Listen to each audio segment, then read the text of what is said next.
লালমনিরহাটের হাতীবান্ধা থেকে ব্রাহ্মণবাড়িয়ার কসবা বাংলাদেশ ভারত সীমান্তে একের পর এক ঝরছে বাংলাদেশি যুবকদের রক্ত। 2025 সালেই বিএসএফ এর হাতে প্রাণ হারিয়েছেন 34 জন বাংলাদেশি। আর 2026 সালের শুরুটাও হয়েছে সেই একই রক্তাক্ত ট্রাজেডি দিয়ে। বছর ঘুরে সরকার বদলায়, কিন্তু বদলায় না সীমান্তের ওপারে লাশের মিছিল।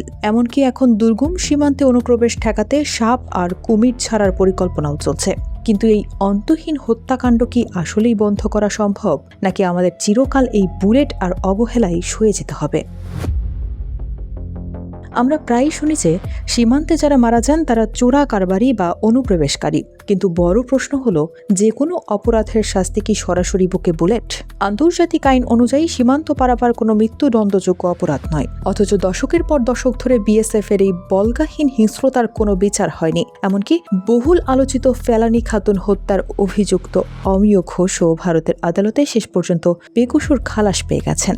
ঢাকায় যখনই নতুন সরকার আসে তারা প্রতিশ্রুতি দেয় যে নতজানু নীতি বাদ দিয়ে তারা কঠোর হবে। বর্তমান বিএনপি সরকারও ক্ষমতায় আসার আগে একে বিশ্বের সবচেয়ে প্রাণঘাতী সীমান্ত বলে জাতিসংঘের তদন্ত দাবি করেছিল, কিন্তু মাঠ পর্যায়ের চিত্র আজও একই রয়ে গেছে। এর কারণ, ঢাকাতে কোন দল ক্ষমতায় আছে তা দেখে বিএসএফ নিজের আচরণ বদলায় না। তারা তখনই থামবে যখন তাদের এই অন্যায়ের জন্য আন্তর্জাতিকভাবে চড়া মূল্য চুকাতে হবে।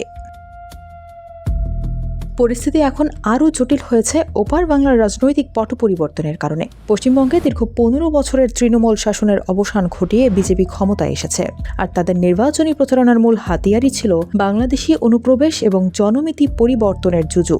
ফলে যে পশ্চিমবঙ্গ সরকার একসময় ভাষাগত ও সাংস্কৃতিক কারণে বাংলাদেশের প্রতি কিছুটা সহনশীল ছিল, আজ সেখানে সেই সংহতি প্রায় শূন্যের কোঠায় নেমে এসেছে। ভারতের কেন্দ্রীয় স্বরাষ্ট্রমন্ত্রী সুর মিলিয়ে এখন পুরো সীমান্তে কাঁটাতারের বেড়া দেওয়ার হিড়িক পড়েছে।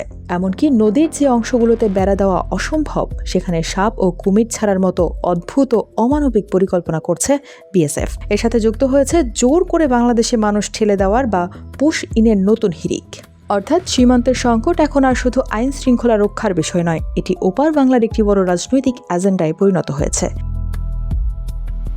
তাহলে এই সংকট থেকে মুক্তির উপায় কি? বাংলাদেশ কি শুধুই নামমাত্র প্রতিবাদ লিপি পাঠিয়ে খালাস পাবে? বিশেষজ্ঞরা বলছেন, ভারতকে থামাতে হলে ঢাকাকে এখন প্রথাগত কূটনৈতিক চিঠির বাইরে গিয়ে সরাসরি জাতিসংঘের স্পেশাল র্যাপোর্টিয়ার এবং আন্তর্জাতিক অপরাধ আদালতের দ্বারস্থ হতে হবে। বৈশ্বিক ফোরামে ভারতের এই মানবাধিকার লঙ্ঘন জোরালোভাবে তুলে ধরলে দিল্লির উপর একটি বড় মনস্তাত্ত্বিক ও কূটনৈতিক চাপ তৈরি হবে।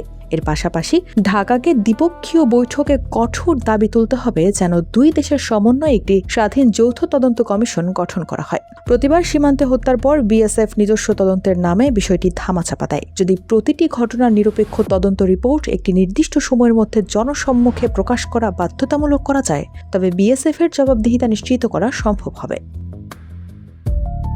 সীমান্তে হত্যার আরও একটি বড় কারণ হল বিএসএফ এর মনস্তাত্ত্বিক দূরত্ব। বাংলাদেশ সীমান্তে নিয়োজিত বিএসএফ জওয়ানদের বেশিরভাগই পাঞ্জাব, হরিয়ানা বা উত্তরপ্রদেশের বাসিন্দা। স্থানীয় সীমান্তবাসীর সাথে তাদের কোনো ভাষাগত বা সাংস্কৃতিক মেলবন্ধন নেই, যার ফলে গুলি চালাতে তাদের হাত কাঁপে না। মহাপরিচালক পর্যায়ের বৈঠকে বাংলাদেশের উচিত লিখিতভাবে দাবি জানানো যেন এই সীমান্ত ইউনিটগুলো পশ্চিমবঙ্গ ও আসামের বাংলাভাষী জওয়ানদের যথেষ্ট পরিমাণে যুক্ত করা হয়। এর পাশাপাশি বৈধ অর্থনৈতিক সুযোগ তৈরি করা অত্যন্ত জরুরি। ভারত থেকে বাংলাদেশে গরু রপ্তানির উপর নিষেধাজ্ঞা এবং বর্ডার হাটগুলো বন্ধ থাকা চোরাচালান বাড়ার অন্যতম প্রধান কারণ। বন্ধ থাকা বর্ডার হাটগুলো দ্রুত চালু করে এবং বৈধ বাণিজ্যের পরিধি বাড়ালে মানুষ আর জীবনের ঝুঁকি নিয়ে সীমান্তে যাবে না। তবে শুধু ভারতের দিকে আঙুল তুললেই আমাদের দায়িত্ব শেষ হয়ে যায় না। সীমান্ত হত্যা বন্ধ করতে হলে আমাদের নিজেদের ঘরের ভেতরের চোরাচালান সিন্ডিকেটও ভাঙতে হবে। সীমান্তের দুপাশে যে অপরাধ চক্র সক্রিয়, তার সাথে স্থানীয় প্রভাবশালী এবং আইন শৃঙ্খলা বাহিনীর একাংশের আঁতাত থাকে, অথচ দিন শেষে বলির পাঠা হয় কেবল দরিদ্র সীমান্তবাসী। লালমনিরহাট, কুড়িগ্রাম বা চাঁপাইনবাবগঞ্জের মতো সীমান্তবর্তী জেলাগুলোর অর্থনৈতিক অনাগ্রসরতা দূর না করলে এই সমস্যার স্থায়ী সমাধান কোনো দিন সম্ভব নয়। যতদিন না সীমান্তে হত্যার জন্য কঠোর জবাবদিহিতার নীতি কার্যকর হচ্ছে, ততদিন এই মৃত্যুর মিছিল চলতেই থাকবে। দেশের সার্বভৌমত্ব রক্ষা এবং নাগরিকের জীবনের নিরাপত্তা নিশ্চিত করতে এখন মৌখিক আশ্বাসের চেয়ে দৃশ্যমান ও কঠোর কূটনৈতিক পদক্ষেপ নেওয়ার সময় এসেছে।